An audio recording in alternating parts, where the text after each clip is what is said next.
Buat kalian yang mau mensupport channel ini dengan donasi atau emang sekedar mau beli mimin kopi, kalian bisa pilih antara Super Thanks atau Saweria.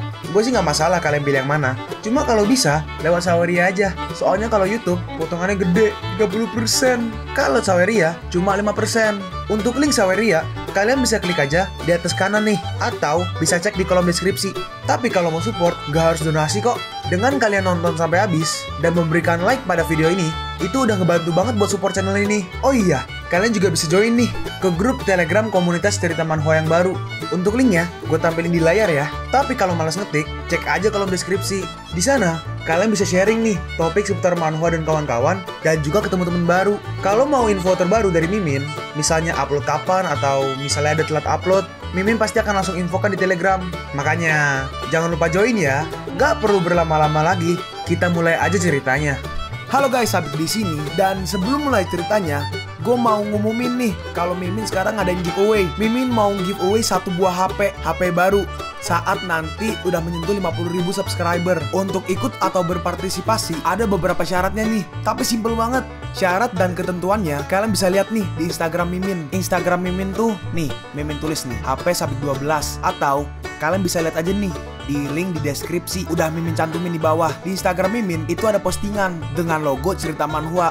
Nah, di sana kalian bisa lihat tuh syarat dan ketentuannya. Gak susah kok, syaratnya simple banget. Gak pakai ribet, gak pakai susah. 2 menit selesai. Pemenangnya akan Mimin umumin saat udah menyentuh 50.000 subscriber. Tunggu apa lagi? Makanya yuk buruan subscribe biar cepet-cepet giveaway-nya. Nanti bakal ada giveaway terus kok, tenang aja. Oke, segitu aja. Kita lanjut ke ceritanya. Tapi tiba-tiba si gendut, si Chuhao tiba-tiba dorong Shenchun. Shenchun, apa yang kau lakukan? Beraninya kau mendorong bosku. Dalam hati Shenchun, apa yang terjadi? Chuhao ini, dia pasti akan lari saat dia melihatku sebelumnya. Sekarang dia berani mendorongku. Dan juga Changyi ini, yang terkenal pengecut dan lemah di seluruh sekolah, sekarang dia terlihat tenang dan berkuasa. Xuan-Xuan berkata, Changyi, ayo pergi, abaikan aja dia. Dan akhirnya mereka pun masuk. Dan nih ada si dosen ya, dosen masuk, dia berkata, teman-teman, hari ini aku ingin mengumumkan kabar baik. Harusnya dosen kan ya? Ya gua anggap dosen lah ya. Para mahasiswa berbisik, kabar baik apa? Mungkinkah teman sekelas kita dan orang lain memenangkan penghargaan?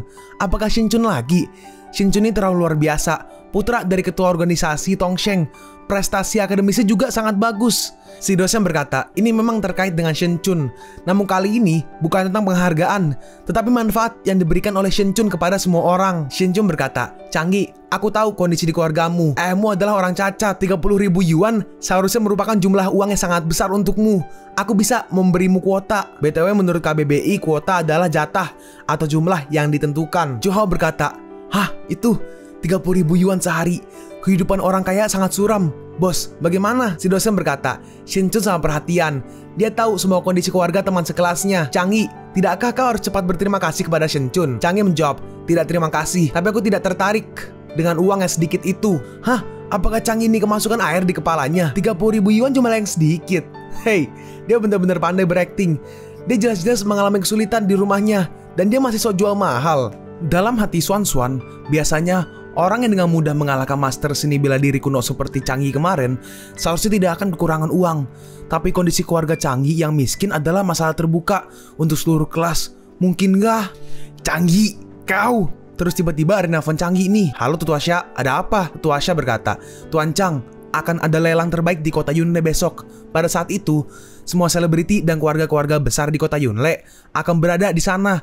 Apakah Tuan Chang tertarik? Lelang? Tidak tertarik. Tuan Chang, inilah masalahnya. Di sana itu tidak hanya akan ada beberapa barang antik, dikatakan bahwa akan ada lelang artefak sihir yang misterius kali ini. Dalam hati Changyi, artefak sihir. Aku nggak tahu apakah itu artefak sihir di dunia yang aku ketahui atau enggak. Baiklah, aku akan pergi. Baguslah, Tuan Chang.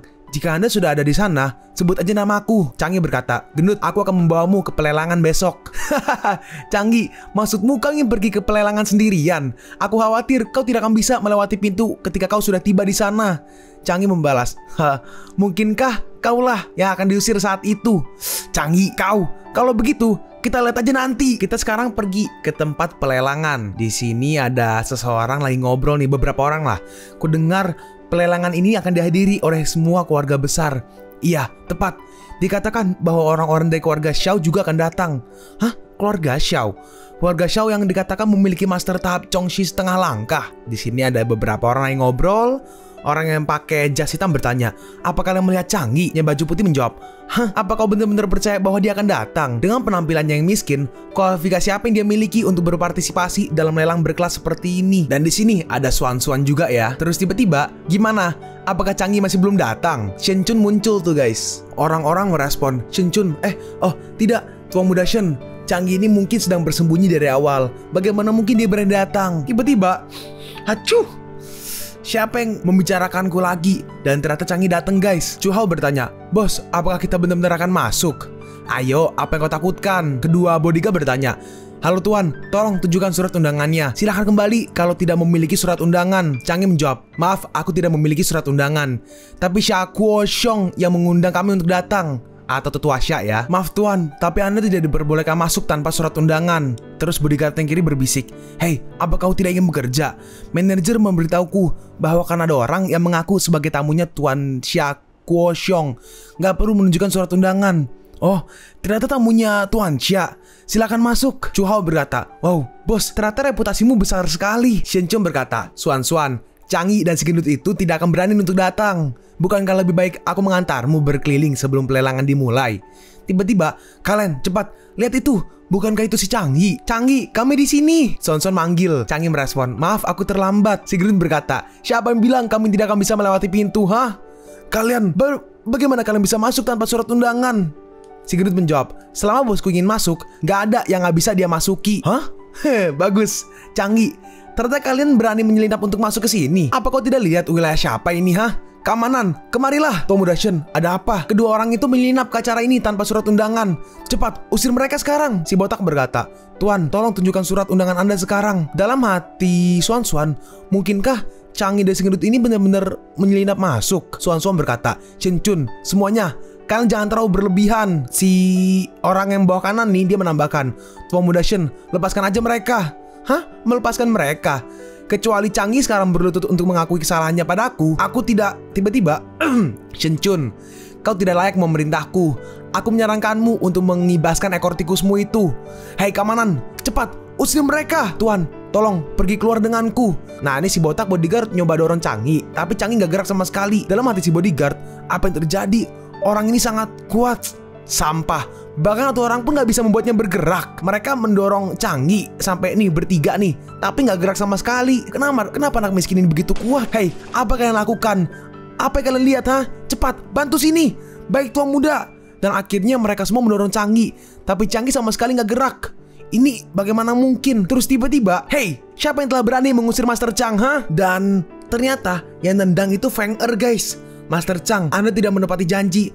Terakhir kali Anda mengatakan untuk menunjukkan beberapa pencerahan padaku, tetapi Anda malah menghilang selama beberapa hari. Chang'e menjawab, maaf, urusanku nggak bisa ditunda.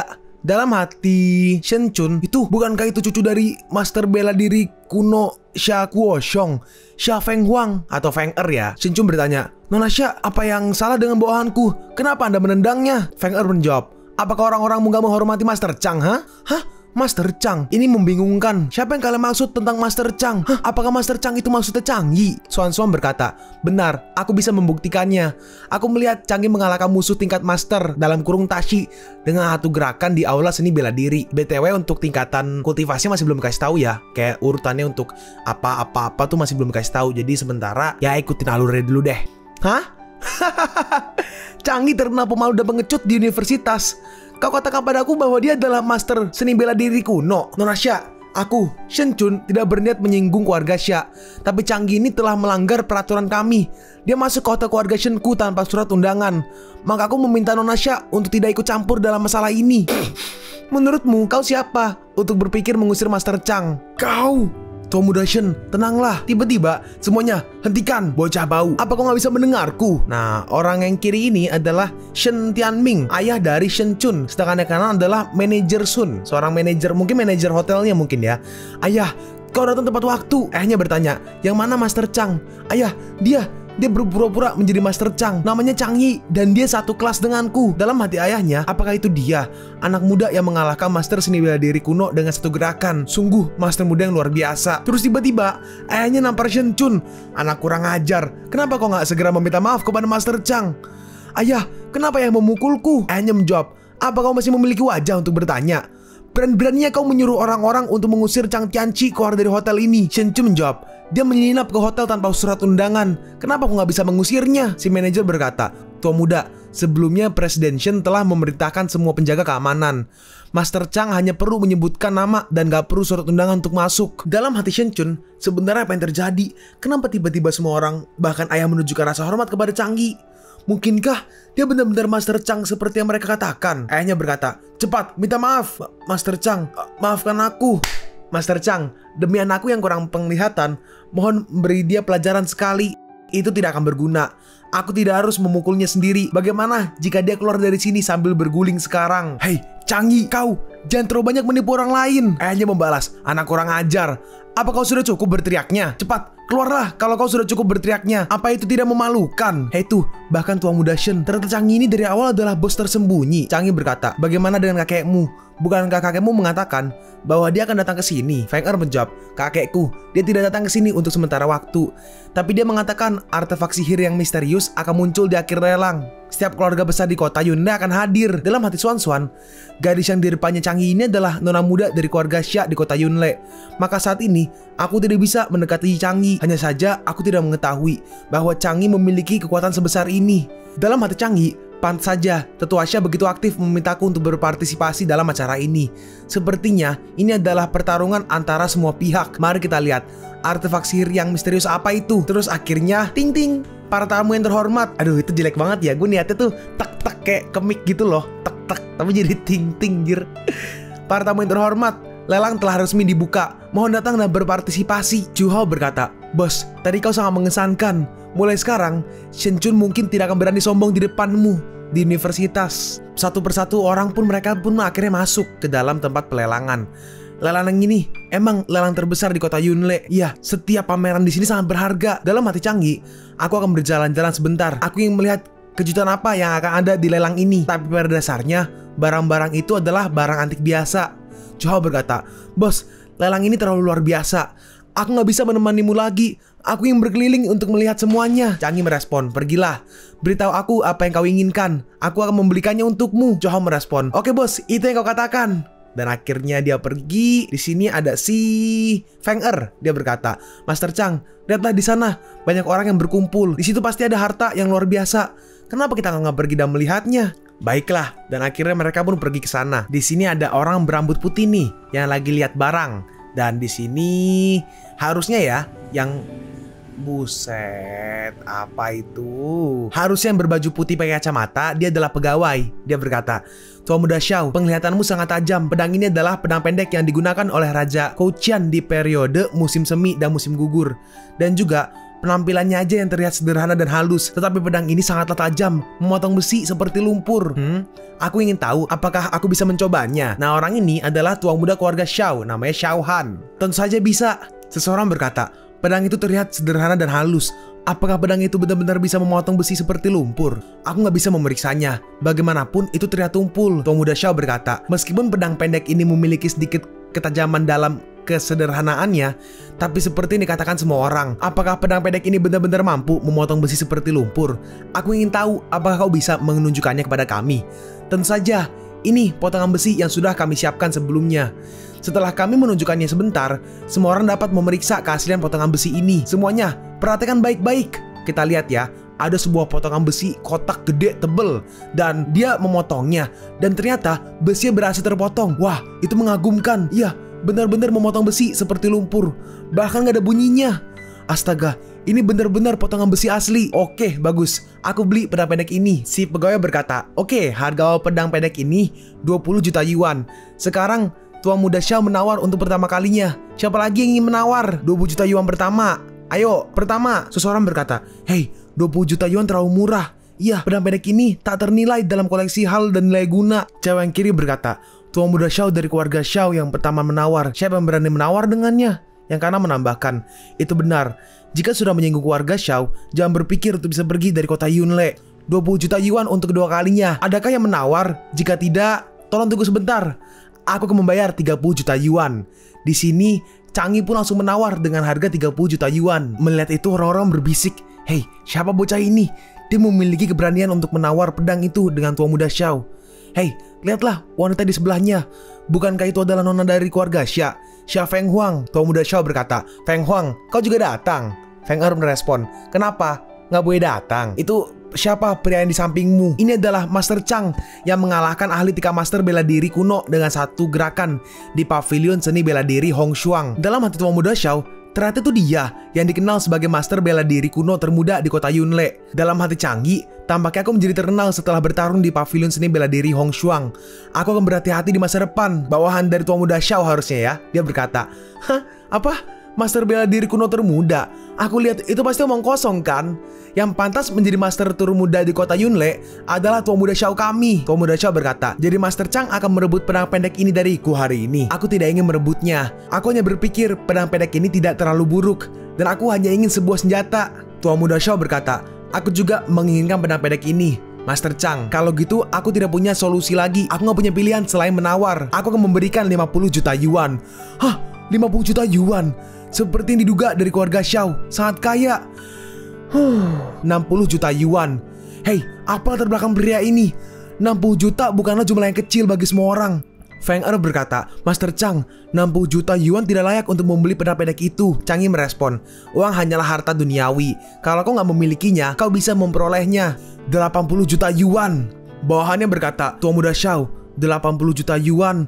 Aku khawatir aku harus berdiskusi dengan Presiden Xiao. Kalau tidak, Presiden Xiao akan..." Feng Er berkata, "Master Chang, 80 juta yuan. Kalau menawar lebih lagi, kita hanya akan bisa menjual pavilion seni bela diri." Dalam hati tua muda Xiao, terlepas dari itu, hari ini aku nggak boleh membiarkan anak ini berhasil. Terus tiba-tiba ada sebuah pedang jatuh. Maaf, aku tidak sengaja menjatuhkan pedangnya. Hei, bisakah aku melihat pedang pendek itu? Dalam hati Changyi, ternyata gelombang energi spiritual tadi berasal dari pedang pendek ini. Tapi kenapa sangat lemah? Orang-orang berbisik, "Hei, ada apa dengan orang itu? Tiba-tiba berlari ke sana. Sungguh aneh." Feng Er bertanya,